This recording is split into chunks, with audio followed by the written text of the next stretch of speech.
Hello, friends. This is Dave Hurwitz, executive editor at ClassicsToday.com, here with the new classical music alphabet. And we've made it all the way to the letter P. So we're doing the three P's instead of three. Wait a minute. There. The three P's instead of the three B's. And the three P's have to be, in my estimation, that is composers plus recommended recordings, which I expect from all of you. First, Palestrina, a legendary name in the world of classical music, known as the composer who saved music. We'll get into that momentarily. His full name, Giovanni Pierluigi da Palestrina, 1525 through 94. Now, Palestrina as the man who saved music, I mean, all of this is sort of apocryphal. But the bottom line is that the Catholic Church was in danger, it always has been, of banning contrapuntal music. That is music in several parts, music of complexity, in favor of simple Gregorian chant. Because the purpose of sacred music was not to enjoy the music. The purpose of sacred music is to turn one's thoughts to the devotion of the sovereign, right? That's the idea. It's not supposed to distract you or make you think of fleshy things or bathe you in auditory sumptuousness and pleasure. And so, every so often the church fathers would get together and talk about banning music altogether. That was supposedly a big deal. And in danger of happening. And remember, in those days, with the exception of some songs and other things, the only kind of music that was like notated and written down and that was preserved was Catholic liturgical music, basically, and later Protestant liturgical music. And so, enter Palestrina, who wrote, supposedly, the Pope Marcellus Mass, the Missa Papae Marcelli, or Marcelli, depending on how you want to pronounce it, and which proved to the church fathers that it was possible to write contrapuntal music of exquisite liturgical appropriateness. Now, if you want to be unkind, you would say he wrote music that was boring enough that you didn't want to pay attention to it. It never distracted you from thoughts of the, higher realm. But the truth is that his music is extraordinarily beautiful, but it does have a certain cool beauty. There are earlier Renaissance composers, some of whose music, even in mass settings, could sound quite passionate and very intricate.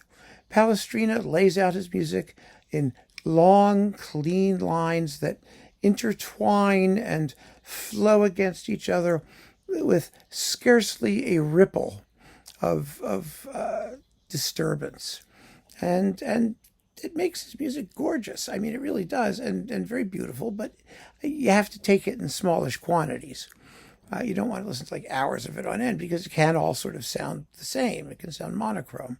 But the Pope Marcellus Mass is the piece you need to have. And you might as well get the recording. It's an excellent one on the Coro label featuring the 16 under Harry Christophers. They're a fabulous early music group, and they sing it beautifully. So give Palestrina a shot. He wrote 90 some odd mass settings. So if you like that one, I think they're 90 some odd. There's plenty more where that came from. Next in the P department. And Palestrina lived from 1524 to 1594. He died just on the cusp of the Baroque era, which is also a very interesting historical fact. Next, Serge Prokofiev. Yay! Prokofiev is just fabulous. I mean, wonderful composer. 1891 to 1953. We all love Prokofiev. He really is a composer who is easy to love because he wrote he did have an acerbic modernist style. He really did, which you hear in works like the Second Symphony and some of his early ballets, the Steel Step and stuff like that. But he later evolved what you might call wrong note romanticism. That is beautiful romantic melodies with just enough interesting harmonic twitches and little inflections to let you know that you're listening to something that's fully contemporary and modern.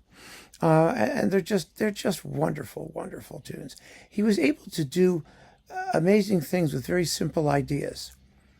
Like, for example, in his ballet Romeo and Juliet, which is our recommended recording, the Knight's Dance. Dum ba dum ba da da da da dum ba dum ba dum bum. It's nothing but a minor arpeggio. La da da bum ba da da da da da da dum ba da da da. Just goes up and down, minor arpeggio. But the way he writes it, with the heavy bass drum and trombones going boom, boom, and the strings. It's music you've never heard before. And it's a melody that sounds totally original. And it's as commonplace as can be. That was really one of his gifts, the ability to do wonderful things with simple ideas. And nothing illustrates that better than Romeo and Juliet, the complete ballet, which gives you bazillions of fabulous tunes. Granted, you get to hear them over and over and over, but they are incredibly beautiful. And I recommend the Boston Symphony Orchestra under Seiji Ozawa, but there are many fine versions of the complete ballet that you can enjoy. And last but not least, for the 3 Ps, Francis Poulenc. Oh, what a wonderful composer Poulenc was. Now, he lived from 1899 to 1963. His style was like nobody else. It sounds at once totally derivative and totally original. He once said there has to be room for great music that's made from someone else's chords. I mean, his modern model was Stravinsky. His early model was Mozart, and everything in between. And he wrote in short melodic phrases, and he could switch between styles from phrase to phrase. It's kind of amazing, actually, how he did it.